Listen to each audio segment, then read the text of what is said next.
Existe uma dor que não grita, ela simplesmente permanece. Permanece em comportamentos aparentemente normais, como por exemplo o medo excessivo de incomodar, a vergonha de precisar pedir ajuda ou a necessidade de agradar o tempo todo. E aí chega um momento que você se olha no espelho e você percebe que passou a sua vida inteira tentando ser aceita. No entanto, você nunca se sentiu pertencente de fato. E eu quero te dizer que isso não é fraqueza, isso é trauma. E na realidade, este trauma tem uma lógica, tem uma estrutura. E é exatamente sobre isso que eu quero tratar aqui nesse vídeo, o complexo do excluído.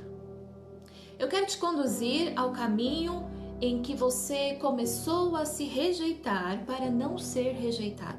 Um momento em que você começou a silenciar para poder existir. Então, eu quero te trazer clareza, um pouco mais, sobre o que o abandono e a rejeição podem fazer com o seu psiquismo e o que a escuta certa pode começar a gerar em você. Veja bem, o abandono e a rejeição, eles não causam apenas um sentimento de insegurança. Eles têm um efeito estrutural no psiquismo.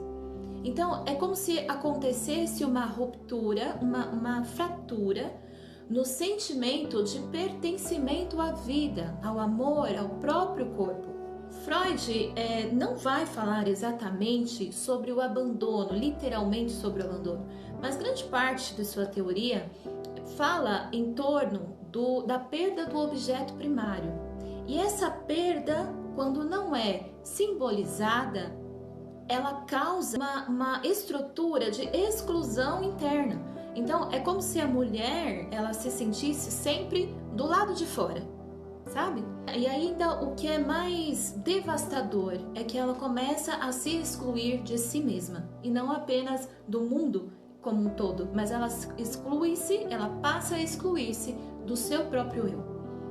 A pessoa que passou ali pelo abandono, seja a real ou seja afetivo, é como se ela internalizasse a cena da perda como algo permanente. Então, dentro de sua mente, cria-se ali como uma lei que muitas vezes não é falada, mas é sentida. E se repete ali dentro da sua cabeça aquela lei que diz o seguinte: se eu me mostrar demais, eu vou ser rejeitada. Se eu precisar, eu vou estar incomodando. Se eu sentir demais, se eu me permitir existir, eu vou ser abandonada. O inconsciente, ele não armazena as cenas de rejeição ou de abandono como um passado. Ele revive como uma estrutura de repetição. E aí chega a vida adulta dessa mulher e ela começa a ver então esse sentimento de abandono refletido no seu dia a dia. Como é que isso pode acontecer? Muitas vezes é aquela pessoa que ela não consegue concluir projetos. E às vezes, em alguns casos, não é falta de foco. Em alguns casos, pode ser o inconsciente dizendo ali para aquela mulher: se eu me expor, eu serei rejeitada. Então, antes mesmo de apresentar, ela dá um jeito de não fazer. Já viu aquelas pessoas que sofrem com o perfeccionismo doméstico ou o perfeccionismo no seu próprio visual? Então, precisa ser tudo impecável. Tanto a casa, quanto a aparência, quanto tudo lá que ela possa apresentar.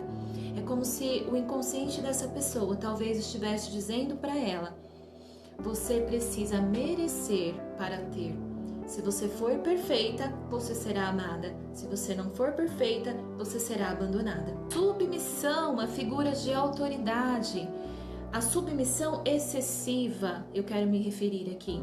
Muitas vezes, ou em algumas vezes, essa figura de autoridade, ela pode simbolicamente representar a figura do pai, da mãe, do seu cuidador ali primário.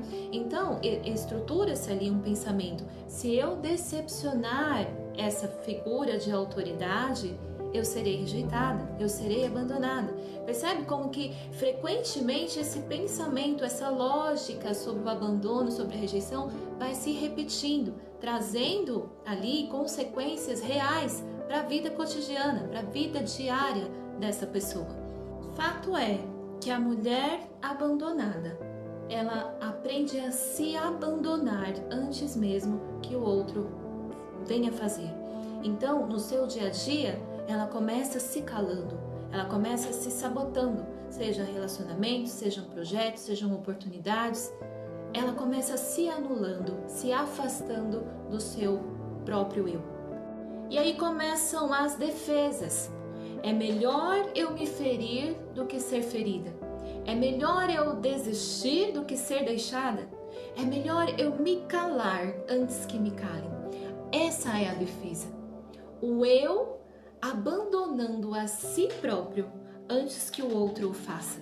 Como que a psicanálise toca essa questão toda? Veja bem, a análise, ela não cura o abandono. Não. De jeito nenhum. A análise permite que essa história seja recontada diante de uma escuta que não te abandona. Ela permite que a dor de ter sido abandonada, rejeitada, ela possa ser nomeada, simbolizada, que ela possa ser elaborada. E mais do que isso, ela permite que, talvez pela primeira vez, você sinta que não precisa se abandonar para que você seja aceita. Agora, presta atenção aqui em mim. Será que você sente medo do abandono? Ou será que você sente medo de ser inteira e ser punida por isso? E aí, por esse motivo que você passa a vida inteira se cortando, se moldando, se ajustando para caber em uma forma que não foi feita para você. Eu quero te falar que na análise é o lugar onde você aprende aos poucos que você pode ficar. Você pode ficar falando, que você pode ficar sendo, que você pode ficar existindo sem ser deixada por isso. Eu não espero que você me responda agora, não espero tampouco que você processe tudo isso que eu estou te dizendo aqui. Então, salve esse vídeo, assista quantas vezes você achar que seja necessário para que esse conteúdo internalize e possa fazer sentido dentro de você. Quando isso acontecer, eu estarei grata porque o meu objetivo foi atingido.